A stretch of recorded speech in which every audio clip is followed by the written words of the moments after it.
بسيط جدا جدا. احنا اساسا قبل لو تفتكر الهوا وجيت سالتني على الكوره واحنا بنتفرج قلت لك ايه رايك؟ قلت لك جول، قلت لك انا شايفها الكوره ما جاتش في ايده. يعني اساسا ده رايي، يعني راينا اساسا كان مخالف لكده تمام. اللي حصل ايه ان انا قلت جول، بس لما شفت الانطباعات ورد الفعل بتاع محمد حسن بعد الجول مش واخدين بالنا منها. انا ما خدتش بالي يعني ما خدتش بالي منها. وان الشناوي حارس الاهلي قال ان الكوره في الايد كده بيبص الحكم، فقلت يبقى فيها شك بس نشوفها في التلفزيون بقى. انا ما كانش عندي الشك ده. يعني انا انت كنت قايل لك جول نزلت عليا الصدمه يعني. فانا النهارده الكوره كده، فاحنا قبل الهوا قلنا هنتكلم، قلنا هنجيب حكم لو تفتكر، قلنا هنجيب كابتن ياسر، وفعلا دخل كابتن ياسر، والراجل حتى كان ماشي في اتجاه ايه؟ الكوره جول.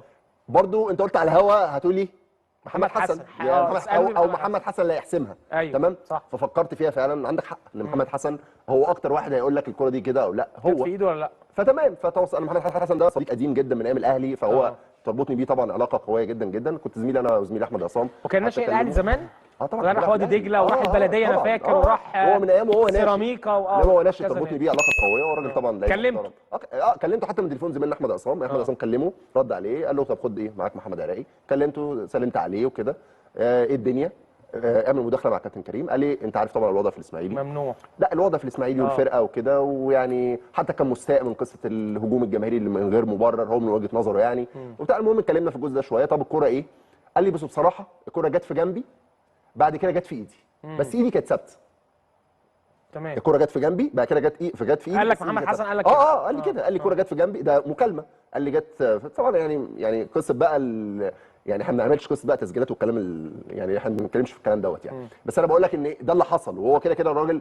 وخلي بالك من نقطه مهمه، هو لو كان قال لي الكلام دوت ليك انت مش للنشر كان خلاص، ولا كاني كلمته. انت قلت له هنقول في البرنامج كده؟ انا بقول له انا بكلمه اساسا في المداخله يا كابتن، انا بكلمه بقول له تعالى اعمل مداخله ليه؟ عشان نثبت. قال لي انا مش هقدر اعمل مداخله لان احنا ممنوعين، موقف النادي وحش، ولكن بلغ كابتن كريم ان هو يقول على لسانه، يعني هو الراجل ان الكوره جت في ايده. ايوه يعني هو متبرع بكده يعني. ودي حاجه بقى احنا لو تفتكر في من شويه اشدنا بيها ان ده راجل محترم. وكده كده يا كابتن ولا الماتش هيتعاد مثلا، يعني هنفرض ان الكوره ما جاتش في ايده والجول اتلغى، هل الماتش هيتعاد؟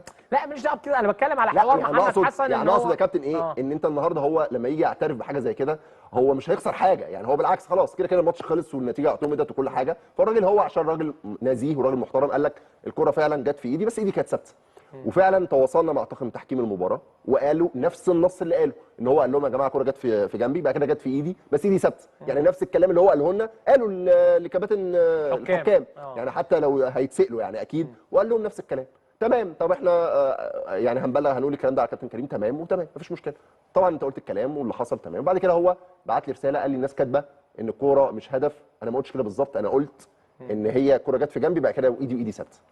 هي القصه هو ما يقولش ان هو يعني قصه قرار هو هدف او لا. ما ممكن يا كابتن تيجي في جنبه وفي ايده وتتحسب، ممكن يكون القانون بيقول كده مثلا. هو الراجل قال لي الواقع، سيبك بقى من قال لك جت في ايدي. ممكن الكره تيجي في جنبه وتيجي في ايده وتبقى مثلا ايده ثابته فتتحسب، دي قصه ثانيه دي مش بتاعتنا. بس هو الراجل قال لك ايه؟ الكره جت في جنبي بعد كده جت في ايدي ودخل الجول، يعني هو قال كده بالنص. تمام. فهو واضح طبعا ان تعرض يعني ضغوط اكيد طبعا ضغوط كبيره وكده، ودي حاجه مش صح يعني. انا من وجهه نظري مش حاجه يعني خلاص الماتش خلص والراجل حاجه حصلت حكاها ايا كان يعني. فبالتالي انا برضو نعذره في قصه بس احنا طبعا المكالمه حصلت مليون 100% وعندنا تاكيدات بالمكالمه وعندنا تاكيدات بالواتس، يعني كل حاجه عندنا طبعا اثباتات عليها. طبعا احنا مش هنتكلم في القصص دي. الاكيد اللي احنا كلمناه وقال لنا ان الكوره جت في جنبه وجت في ايده. مش هطلع اقول كده غير لما انت ما قلت لي ان انا واحنا يا كابتن مش هنقول كلام على لسانه ما قالوش. احنا ايه يعني افرض بس يعني تلاقي ضغطوا عليه. انا عايز اقول لك على حاجه، افرض يا كابتن كان قال العكس، افرض الراجل قال الكوره ما جاتش في ايدي، ما هنقول الراجل قال يا جماعه على فكره كلمناه والراجل قال